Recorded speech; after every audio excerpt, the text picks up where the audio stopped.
এই বিকেলে কিন্তু গদখালি যাবো। তা কদরবার কব না? বেশ, টাকা নেই পয়সা না, শুধু শুধু নিয়ে যাওয়ার খরচ পাবে কিনা? তুই দিবি ওর টাকা। ভাই চাল আছে না, 1 কেজি চাল দাও। ভাই চাল তো আছে, টাকা আছে তো? ভাই টাকা এখন নেশি নেই, তুমি চাল দাও, আমি পরে দিয়ে যাবো না। পরে দিবানে গতি গতি তো তোমার 700-800 টাকা বাকি হয়ে গেছে। আমি টাকা নাহলে ভাই আর দিতে পারবেন না। আরে ভাই আমার লেনদেন তো এরকম ছিল না, আমি একটু সমস্যায় পড়েছি, আমার ব্যবসাটা ডাউন হয়ে গেছে, তাই আমি তোমার কাছে বাকি যাচ্ছি। 1 সপ্তাহ তো দিয়ে দিবা না, দাও। তোমার বাকি দিলে তুমি টাকা আমাকে দিতে পারবেন না, তুমি যাও এনতে, বাকি দিতে পারবেন না। আচ্ছা ঠিক আছে বন্ধু, তুই তো আমার অবস্থা জানিস, আমার কিছু টাকা দে, নতুন করে ব্যবসাটা চালু করি। তোরে যদি আমি টাকা ধার দিই সেটাকে আমি জীবনেও পাবো? দেখ বন্ধু, টাকা একসময় আমারও ছিল, আমারও ব্যবসা বাণিজ্য ভালো চলছিল, কিন্তু ব্যবসা করতে যে লস খাইছি, তারপরে আস্তে আস্তে আমার অবস্থা খারাপ হয়ে গেছে। আমি যে বাজার করে খাবো সে টাকাও নেই বন্ধু আমার কাছে। তাই তোরে বলতেছি আমার কিছু টাকা দে, আমি তোর আস্তে আস্তে দিয়ে দিবানে। আমার লেনদেন তো খারাপ না বন্ধু। বন্ধু টাকাটা দিলি আমি প্রতিষ্ঠানটা আবার চালু করতে পারতাম, চালু করে আমার জীবনটা আবার আগের মতো গুছাতে পারতাম। ব্যবসায় লাভ লস আছে, কিন্তু তুই তো ব্যবসায় বারবার লস খাস। তোর টাকা দেখে আমি বিপদে পড়বো? হ্যাঁ বন্ধু, আমি ব্যবসায় লস খাইছি, কিন্তু সামনে তো নাও খাতে পারি। বন্ধু আমি টাকা অনেকের কাছে চাইছি, কিন্তু কেউ দিইনি।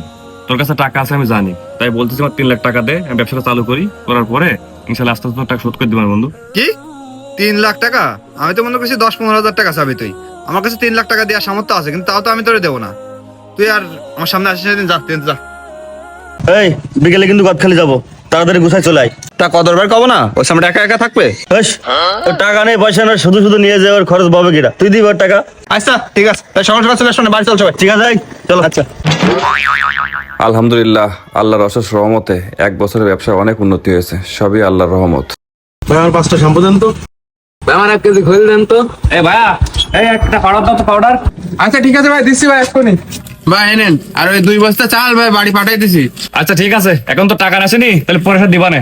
আরে ভাই সমস্যা নেই, আপনি পরে দিয়ে নেন। আচ্ছা ঠিক আছে। কি ব্যাপার ভাই, আমার শ্যাম্পুটা না দিয়ে ভাইয়ের জিনিস আগে দিলেন আপনি? আরে বোঝো না ভাই, টাকা পয়সা আছে, ভাই আগে না দিলে হয়? এই শীতকাল তো চলে আসলো, অনেকদিন কোন জায়গায় যাওয়া হয়নি। তা চল বিকেলে বিকেল সিটিতে ঘুরে আসি।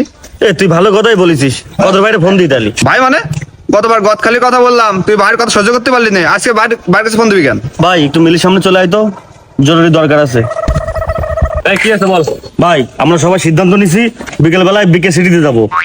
এখন তুমি না গেলে আমরা যাবো না, তোমার যাওয়াই লাগবে। হ্যাঁ যাবো, তোরা ভাই ভাই বলছিস অবশ্যই যাবো, কিন্তু একটা কথা আছে, ওখানে যত খরচ সব আমার। যা। দেখেছিস ভাইরে কি জন্য নিতে বললাম? আমি তো জানি ওখানকার সব খরচ ভাই দেবে। ঠিক আছে, তাহলে সব বাড়িতে তাড়াতাড়ি ঘুরে চলে আয়। হায় রে টাকা। কিরে বন্ধু, কি অবস্থা? ভালো আছিস? হ্যাঁ আলহামদুলিল্লাহ, আল্লাহ ভালো রেখেছে। তোর কি অবস্থা? আছি আলহামদুলিল্লাহ। আর বন্ধু, তোর যদি কখনো টাকা পয়সা লাগে আমারে বলিস, আমি তোর টাকা পয়সা দিবানে। যাক বন্ধু, তুই বলেছিস, আমি এতে সন্তুষ্ট। টাকা আমার লাগবে না, যদি তোর লাগে আমার বলিস, আমি তোর দিবানে। আচ্ছা।